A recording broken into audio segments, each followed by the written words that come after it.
guys, so kaka-shower ko lang and mag-skincare lang ako real quick and then magre-review na ulit ako for our exam. I'm using this aloe vera vitamin C from Lux Organics.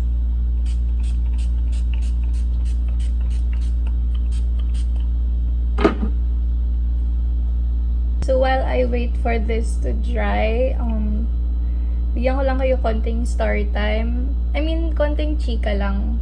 So, nag-start na ako mag-review for our exam. Kasi, next week na yung exam namin. And sa weekend, babalik na ulit ako ng Manila. So, ayun, gusto ko lang mag-advance review kasi feeling ko maubusan ako ng time because of our research. Medyo mabigat kasi talaga. And, knowing me, hindi ako makakakilos or like, di ako makaka-review hanggat meron pa kaming pending na research na kailangang i-revise or like, may task pa na gagawin sa research kasi ang laki nung nakakonsume kong time lagi talaga sa research.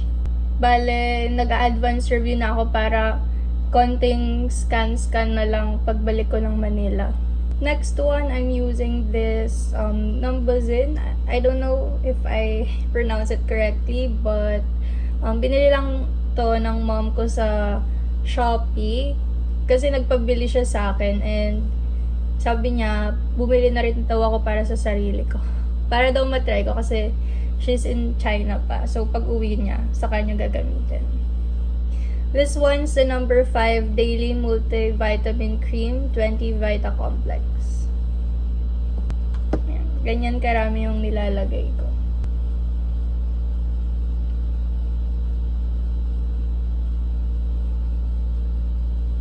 I also bring it down to my neck para hindi rin siya mag-dry. Sorry kung medyo naiba yung angle and yung lighting kasi na-drain yung phone ko. Hindi ko na malayan. Yung next skincare ko is from the same brand. But this one's the Numbuzin Serum Goodbye Blemish. And number 5.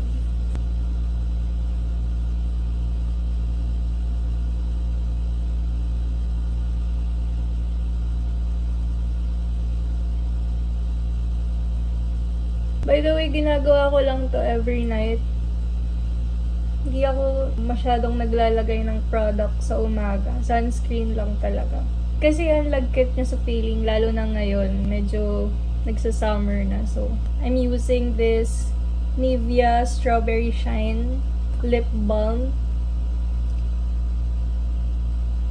Kasi, sobrang dry ng lips ko and this helps me a lot. Para hindi mag-crack yung lips. Or like, hindi maging chapped lips. Ganon. So, ayan. Papat-pat ko lang ganyan yung face ko. And then, for the last step, I'm using this Estee Lauder Advanced Night Repair Eye. Konti lang nilalagay ko dito. Lagay ko lang siya under my eyes. And then I spread it all over my lids.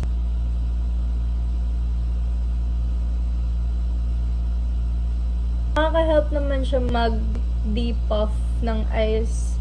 So, pagising ko ng morning, hindi siya ganun kapaga. Alam niyo yun. And that's basically it for my night skincare routine. Now, mag-aaral na ako kasi medyo mapupuyat na naman ako. Alam niyo yun, nag-skincare, tapos magpupuyat. Anyways, bye.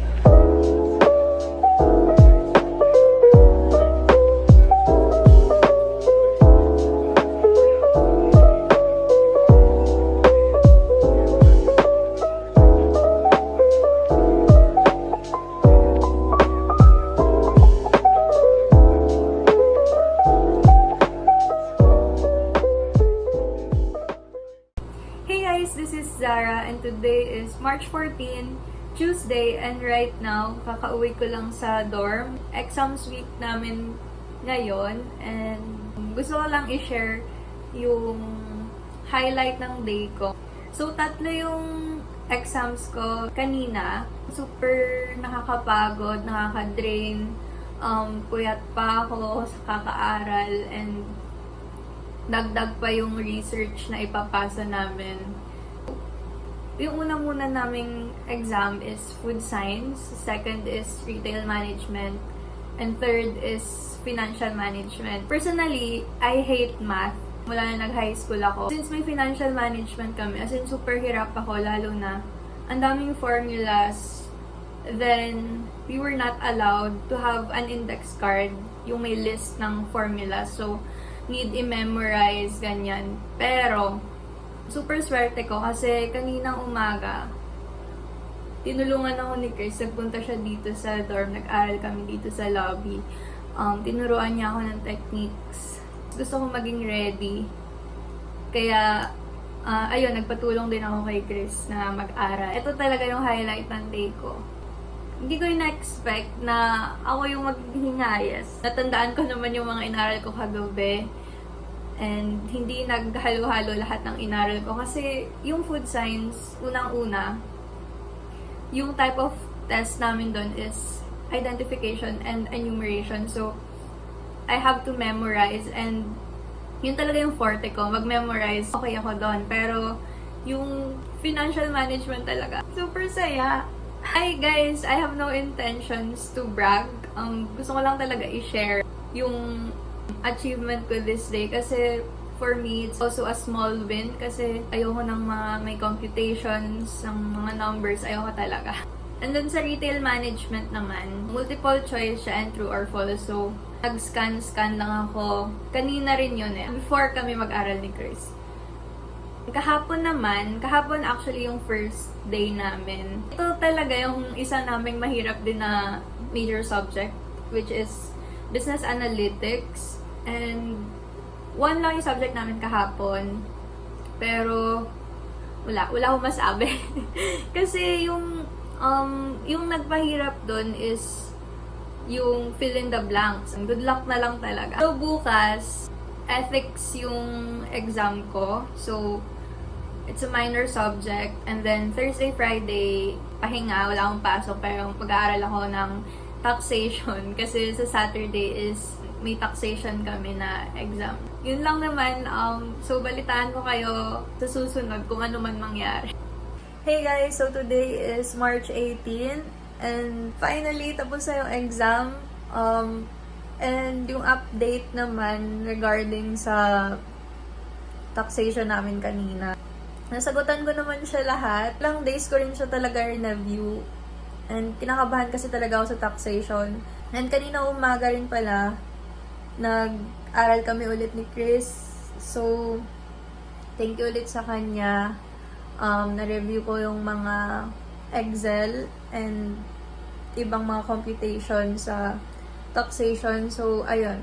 Looking forward sa magiging result. Bale, magpapalit muna ako and deserve ko magpahinga.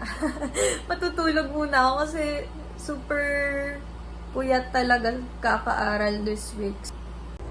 Hey guys! Today is March 23, Thursday, and ayan, kaka-uwi ko lang ulit sa dorm and ngayon na lang ulit kami pumasok kasi nung Monday and Tuesday, akad break namin and kahapon, synchronous class. So, dalawa yon na minor namin, PE and Theology.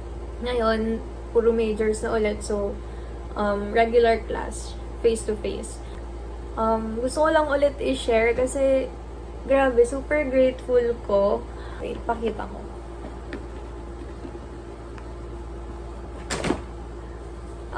Story time. Since, di ba nga, yung update ko sa inyo regarding my Finman score, na highest ako.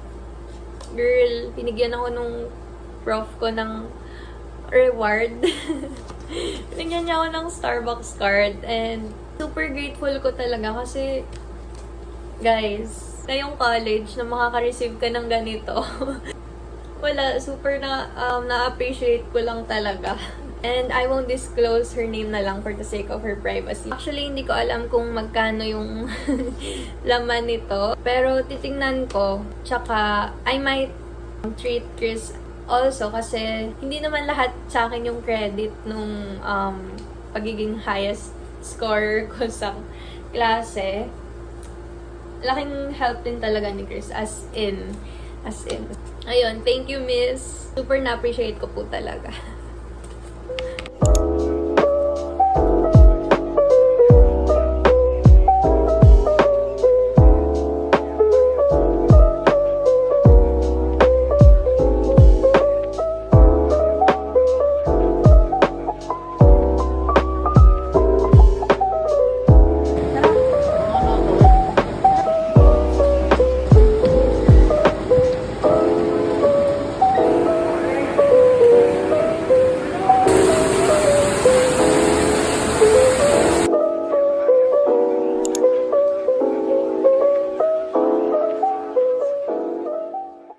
Hey guys, this is Zara and today is May 29, Monday, and right now kakauwi ko lang. Finals namin ngayon and kaninang tanghali pumunta ako ng senior high school building sa Prasati. And finally, na-claim ko na yung medal ko nung senior high. Hindi kasi nabigay sa amin to nung 2021, nung virtual graduation namin. Unfortunately, hindi siya napadala. Ngayon, kanya-kanyang claim na lang. And ayan na siya. Wait, pakita ko. Ayan. Suot natin.